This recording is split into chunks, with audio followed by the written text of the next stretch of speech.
This video is going to be a look at a specific formation, offensive set, if you will, that Mike McDaniel and the Miami Dolphins used in their loss to the 49ers in 2022. It's called Jokers, and I'll show the formation here in a moment. I look for examples during games of coaches using formations to attack defenses, attack specific players, build sequences of plays, I guess, to basically keep the defense off balance, give them paralysis by analysis. There's so many plays to try to cover, so many concepts. I don't know which one it's going to be, as opposed to what we used to refer to as grab bag. People who would line up in 9 or 10 or 11 different formations, but each formation they would run like 1 or 2 plays out of. The guys who were really scary for me in my experience, which was, obviously limited compared to the level of football I'm trying to analyze now, is the guys who scared me the most were the ones who ran like 2 formations or maybe 3. And they ran 4 or 5 or even 6 plays out of each formation because you never knew what was coming. You had no tell. Sometimes field and boundary could tell you a little bit, or personnel. We're going to look at how Mike McDaniel ran the Jokers formation. I think I have him running it 14 times in this game against the 49ers. Now it turned out to be a loss, but hopefully I'm going to be able to get you to a point where you respect what he did and respect what offensive coaches try to do in terms of using personnel to attack specific players. All right, so the first play of the game against the 49ers, a very specific motion and set of routes. It's going to be a return motion. It's an RPO type play, if you ask me, where sometimes I think it is a read by Tua, and at times I think it's a called give or keep. And you'll see examples of that later. I think Mike McDaniel had an idea that this formation, this Jokers, could be used to attack the 49ers. And in a moment, I'm going to explain what I mean when I say Jokers, just so you know. Jokers refers to having 2 running backs in the game, or 2 players, one of them on the right of the quarterback and one of them on the left when the quarterback is in the shotgun. Sometimes I talk about a running back being lined up on the same side as a tight end, A gun, or the opposite side, B gun. We wanted a different designation for the terminology we used with kids. So we said Jokers, because that's a totally different word than A or B. Some people use king, queen. Some people use near, far. That was our terminology. You may know other terminology. I'm presenting this to you. If you're a person who has no terminology, feel free to adopt it as you watch games if you want to. Look, this route combination that was run is run away from where the nickel would be, into the boundary. You're going to get it looped again here, just so you know. In this case, the 49ers happen to be in their base 4-3 personnel, just so you know. But typically, when the ball is on the right hash, the nickel is going to be to the field. You'll see examples of that here in a moment. In this case, you have a boundary side inside linebacker. That's the player that's really being attacked here. On the motion away, he walks up, and what they're going to do, they being the 49ers, is slam Bosa across for the give, even though this is a fullback. Normally, you're not giving the ball to a fullback. They're going to slam him across to make it a keep read by the quarterback if he is reading it, and then bring the inside linebacker for the quarterback. In this case, the little slant fits right into that window where the boundary side inside linebacker would be. Again, I think Mike McDaniel and the Dolphins knew something. One interesting thing here I kind of alluded to a moment ago is that the fullback's involved in the play fake here. The fullback is involved in the mesh with the quarterback. Unusual. You have a clear fullback in Alec Ingold. Normally, that would not be the player involved with the mesh. In this case, it was. I think this formation, this Jokers, really created opportunities for multiple guys to make plays. It can attack horizontally. It can attack out in the flats, up the seam like you see here on this play. The potential for a wheel by Tyreek Hill, which we'll see on the second play in a moment. A wheel sit. I think you'll see a late dig by Tyreek Hill coming later. Now, one thing I will set you up with, give you a little bit of foreshadowing, is the fullback slipping out into the flats. So here you have the fullback meshing with Tyreek Hill, and you're going to see multiple plays later on where the fullback slips out into the flats. Conversely, the running back, which I think is Mostert, could slip out in the flats to the other side. We would call it a split flow, meaning the 2 backs, fullback and tailback, are going in opposite directions. It's not full flow. They're not both going in the same direction. They create a ton of conflict for the DNs in this game for the 49ers. Really, they create conflict all over the field, but particularly with the DNs and the inside linebacker, who might be reading that split flow, might be reading that cross flow. Tua with the look away, meaning looking away from the intended point of attack for a moment, is also a real thing. I'm not going to spend a lot of time on it, but it's something that appears to be taught by Mike McDaniel, even when he's not reading certain things, is to look away. You'll see his face mask from the end zone angle multiple times, clearly reading something, or being told to look over here for a moment, come back to the other side because we know this is going to be open. I can't tell you which one that is. I'm not smart enough to do that, but it's a real thing. Okay, second play. This is actually the second play of the game for them. First play was a touchdown. This is the first play of the second drive. The same route concept, really. In this case, Tua decides to target Tyreek Hill. It's the same play call to the other side of the field. You'll see that now the mesh, the play fake, is with the tailback, and 30, the fullback, is running out into the flats. So those two roles have reversed. They're leaving the DN 56 unblocked. Ingold is slipping out into the flats. They're going to leave that DN, the DN to the offense's left, the top side of the screen, unblocked often in this video. I think 14, Trent Sherfield, who scored the touchdown on the first play I showed you. I think he believes he's open here. Whether he is or not, you can tell that Mike McDaniel already thinks this concept is here schematically. It's the first two plays of the game. Touchdown, first drive. Very first play of the second drive. And, Tua and Tyreek Hill not on the same page. It's an incomplete pass. Keep in mind, this is the same exact concept to the opposite side of the field twice. I would say that's interesting in the least. All right, so the third play that we're going to get to is the very next play. So the second play of the second drive after this incompletion. It's a 2nd and 10. You've shown two RPO pass plays, same concept, mirrored images, and now you're going to get influence traps. You're going to get your run up the middle. Influence trap, and look, the hole is there. They're trapping the D tackle number 91 on the downside of the screen. They're influencing him with the right guard pulling out, kind of getting him to expand a little bit. The hole is there. The other D tackle, number 90, who's on the right side of the screen now, he does cause some disruption.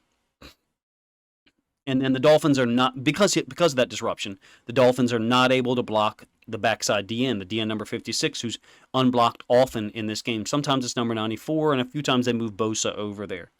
That DN number 56, let me be specific here.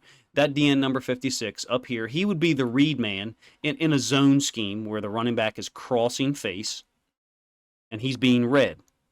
So unfortunately for the Dolphins, they don't get to block him. I suspect they were trying to block him.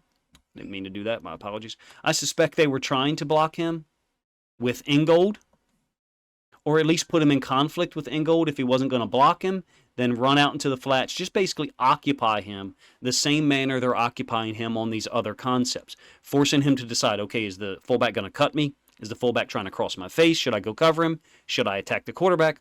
Or should I run down the line of scrimmage to try to tackle the running back if it's a give? In this case, the running back isn't going away from him. He's going up the middle.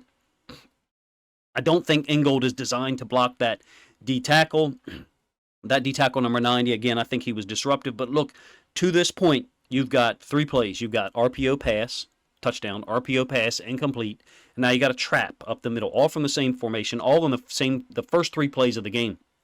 I mean, if that doesn't sell you on the fact that Mike McDaniel saw something, and his staff saw something they felt like they could exploit schematically with this formation, I'll never be able to convince you of such. Personnel matters. Plays matter. Attacking particular defenders matter. How do offensive coordinators and offensive staffs do that? They use specific alignments and specific formations, and this is another one that I found that I thought might be interesting to you, jokers. All right, moving on. Later on in the second quarter, you have a 2nd and 7. In the first quarter still, 21 personnel versus the 49ers base 4-3. You can see the 49ers were up 10-7. Ball's on the left hash. Now, this is a designed pass concept. Twin wide receivers into the boundary, up to the top side of the formation. You'll get it to play again here in a moment. So when the two receivers are into the boundary, you can expect that you're going to get motion to the wide side of the field, which for us is to the downside of the screen. In this case, you have a tight end here as opposed to a third receiver, so it's 21 personnel. That's why you get the base 4-3. Tyreek Hill motions and clears out the bottom side of the field. I think It ends up being an incomplete pass, but I think that it's designed to be a throwback to number 23 up here, or maybe something to Jalen Waddle sooner than it was thrown here. But check out the fullback.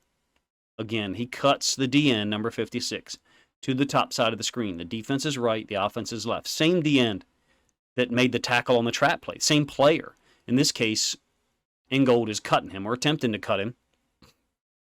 I do think Tua's setting up the throw backside. Also, another thing to note is later on, Tyreek Hill scores on the same route, similar route concept that you see at the bottom side of the screen that I think helps get the Dolphins within 23-17. Not out of this formation, so I won't show you in this video, but the same route basically against the same corner and safety to that side. Got 4 plays so far. 2 RPO passes. That's the first 2 plays I showed you.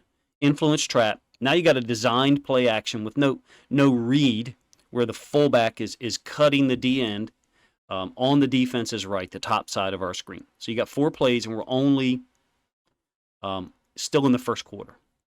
And you're going to get even more before the end of the first quarter. I'm going to look for other times, other game situations in NFL last year where a coach used a particular formation a lot. I don't know if I'll be able to find somebody who used it this much in one game. All right, 5th play now. 21 personnel again. You see that we're late first quarter. So you've got 5 plays already in the first quarter where Mike McDaniel and the Dolphins have gone to this joker set. You're going to get 2 clear out routes at the top of the screen after another return motion by Tyreek Hill. He's going to be one of those clear out routes. I think it's cover 3 by the 49ers. The ball is thrown a little bit over the head of Jalen Waddle. I do wonder if Fred Warner is influencing Tua to make this throw a little higher. Fred Warner gets a fantastic pass drop here, if you ask me. Just a super aware guy. I'd love to do a video on him at some point. But he's always getting his eyes to look to his outside and then trying to settle as deep as he can. And he may or may not be in the window here, but I think he influences Tua to throw it a little higher than he would if Warner were not in that area. By the way, the fullback is blocking the D end again. They're leaving that D end. It's number 94 now. He's on the right-hand side of your screen. They're leaving him unblocked again. The fullback is blocking him initially, not cutting him, and then the right guard is pulling to help out late. What this does is it allows the running back, number 23, to be a potential outlet in the flats after a play fake behind the quarterback. You'll get a better view of it here. What I mean by play fake is the running back is going behind the quarterback on what would be a sweep path. Now, there's going to be a lot of people who refer to it as wide zone. Fine, whatever. It's just sweep. But on sweep, normally you'd get the fullback leading, tailback or running back going behind the quarterback, trying to get everybody to stretch horizontally and then put your foot in the ground and cut it back upfield. Essentially, for me, it's just buck sweep, the way I think about the game. There's a lot of time for Tua.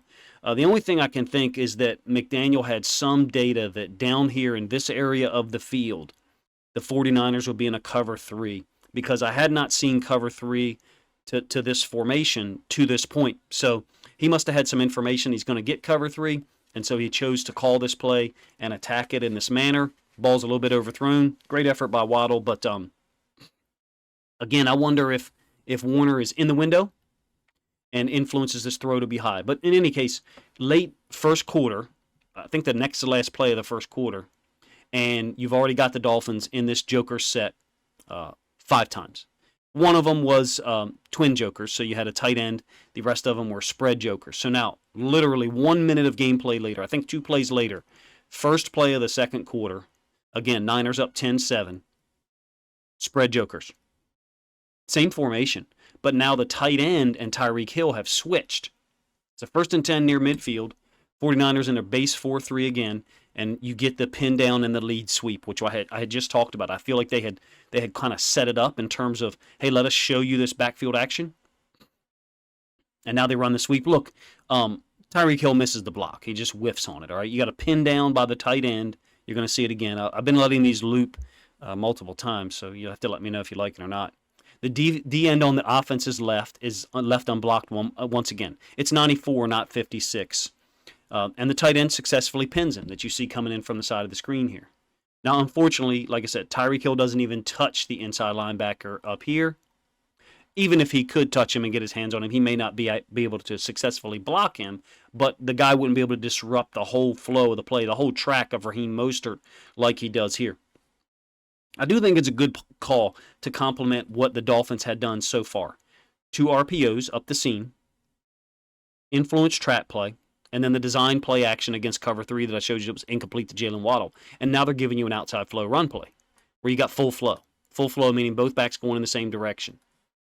So you've got an inside run play trap. You got an outside run play, the sweep here. Wide zone, people are going to call it, fine. Then you've got 2 RPOs and a design play action pass. Mike McDaniel's presenting, I think, multiple play concepts from the same platform, the same formation, to give the 49ers no tell. So they don't know, okay, well, he's lined up in this formation. He's only running these 2 plays. No, we're talking about 4 vastly different concepts here, really, if you ask me. Unfortunately for the Dolphins, this one doesn't work out. They'll generate 2 big plays from this formation later. Hopefully you'll be able to agree with me that it did have some impact, even though the 49ers won the game. 2 interceptions by Tua, I think, later on. Watch the pursuit. I'm going to show this one more time. Watch the pursuit by this D tackle here. I'll point him out from the All-22 here in a moment. Last time we'll watch this one. Hopefully it doesn't get on your nerves watching the play so many times. Forgive me, you hear me flipping through papers. I'm not sure how to do this. I'm not sure how to set up my audio better without having papers. So, get a techie answer for that solution, let me know. Okay, so this D tackle here, check him out. Play is away from him against the outside run play to the other side of the field. Trying to get scooped by the tackle. Perfect pursuit drill angle. Awesome stuff.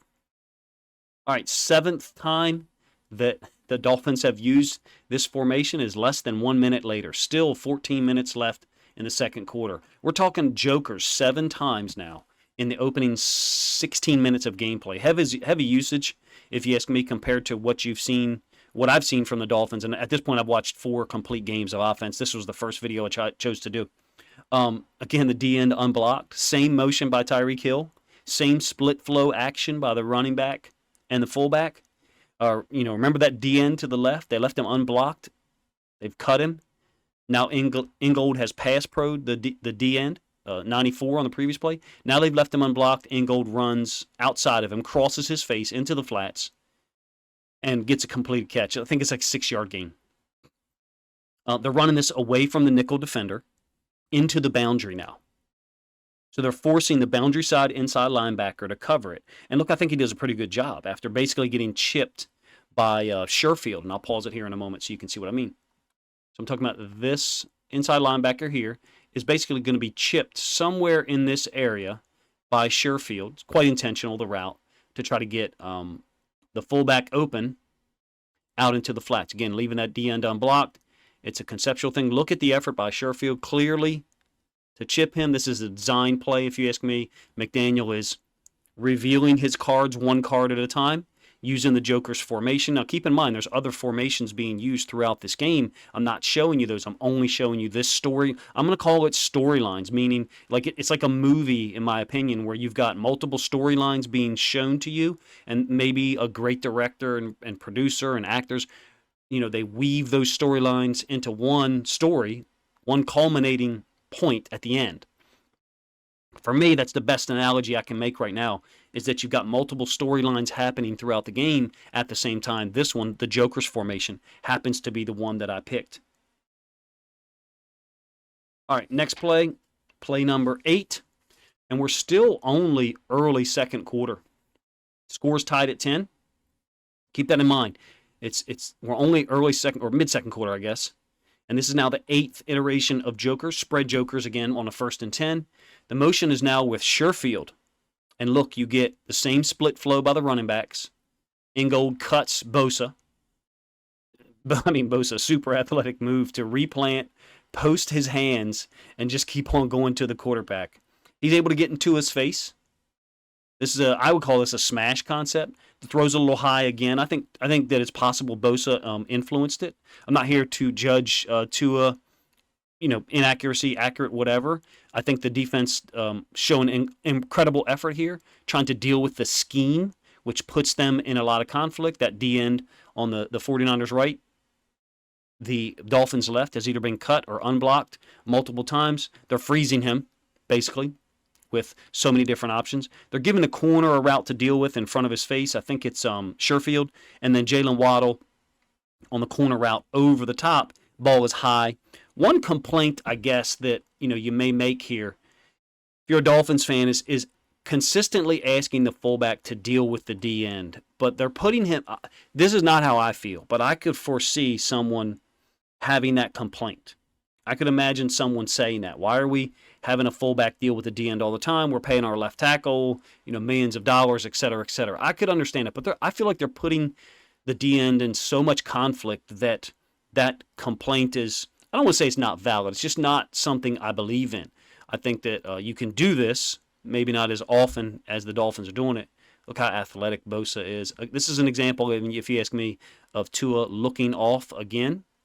I think he knows he's going to come back to the side. I think McDaniel and the Dolphins prep is exquisite. They knew they were going to get a cover 2. Don't ask me how they knew that, because they had gotten cover 3 in a different part of the field.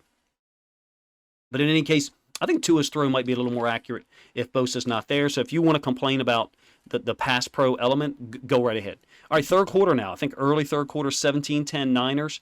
With all the split flow action we had seen, split flow again being the fullback, running back going opposite directions, I was surprised we didn't see this play earlier, where you give it to the running back with the fullback going opposite. Fullback could cut the D end, he could run out into the flats, all of those things. The motion, if you ask me, really holds these two inside linebackers. Really, if you ask me, it definitely pulls this guy out of here and then still kind of holds Warner. You do have a holding penalty that is called here against this against the offensive lineman on this D tackle.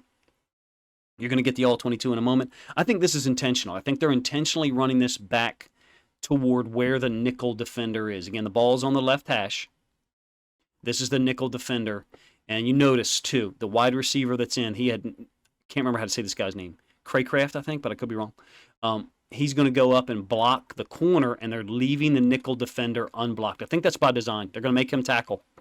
McDaniel has essentially, if you ask me, frozen the inside linebackers and second-level guys, which is the nickel, with all the different elements that there were. There was the throw up the seam, which I think this guy's worried about, and that's why he's expanded.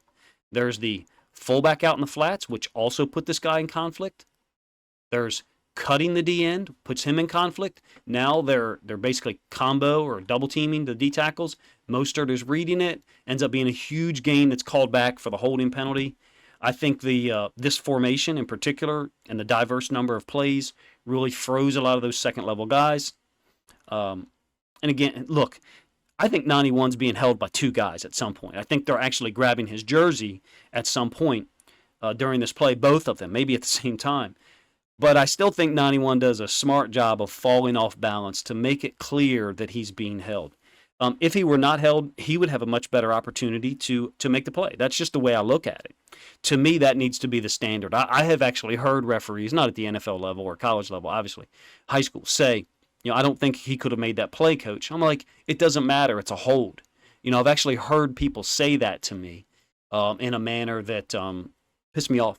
So I think the standard should be, it influenced his ability to impact the play or make the play at all. You can see that it ends up being a B-gap play. He's a B-gap defender, and he's getting grabbed, I think, by two guys at separate times or maybe the same time. So for me, it's a good call, but I understand if people say he did an acting job. I think it can be an acting job or pointing it out to the refs without raising your hands up in the air. All right. Finally, the reason that I chose to talk about this formation, I watched the offense all the way through and got to this 4th and 1 from the Dolphins' own 19-yard line. They're down 23-17, fourth quarter, 10 minutes left. Tyreek Hill had scored on that same route that I talked about to get the Dolphins within 6. 4th and 1 from their own 19, and Mike McDaniel says, all right, we're going to go for it. It's 22 personnel. I'm intentionally holding here before I show you.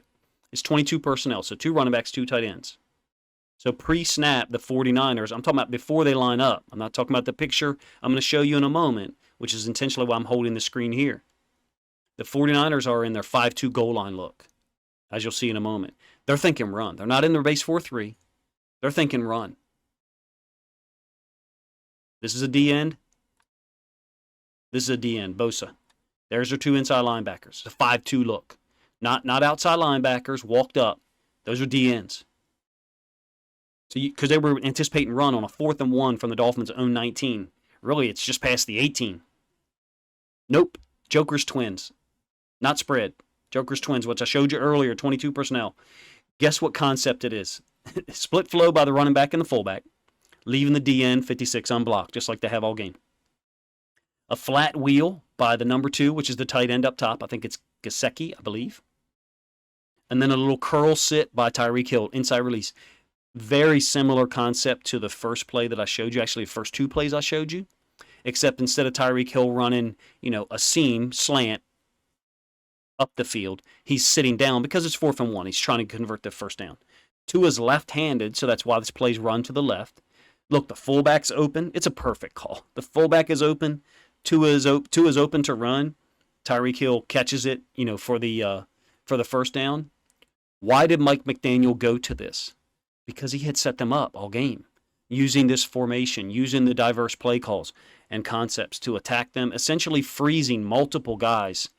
And look, the 49ers did a great job defensively.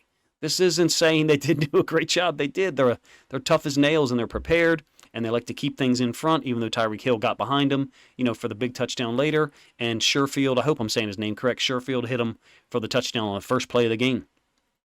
Mike McDaniel went to this because he knew it would be available. 3 guys are open. I mean, you can't blame Tua for trusting Tyreek Hill. Part of me is like, hey, man, just run for the first down. It's open. You're there. But I understand, his health concern and various things, might have been an issue at that point. Ingold is also open. Great play call. Great play call by the Dolphins. Great way to set it up. And hopefully I've done a decent job of letting you know how I see the game in terms of formations. There's a game within the game. Like I said, like having multiple timelines in a movie or story, and then they merge together at the end. I feel like this is a moment where this is a game, where I can show you a storyline, a formation, jokers, whether it's spread jokers, whether it's twin jokers, whatever. Hopefully, I've been able to show you how an offensive coordinator or head coach can manipulate an NFL defense with a formation and using multiple plays from that one platform. A really good defense, a great defense, for real. I mean, the 49ers defense is badass. I love even just watching them play against the Eagles in an NFC title game when they knew that things were not going to go their way, not having a quarterback, and those guys are still flying around and playing with tremendous effort. I love that type of pride. Look, clearly there was some missed opportunities by the Dolphins offense, lack of execution, but give the 49ers credit, for some of that. You did have the big TD catch by Sherfield, a huge run by Mostert, called back by the hold.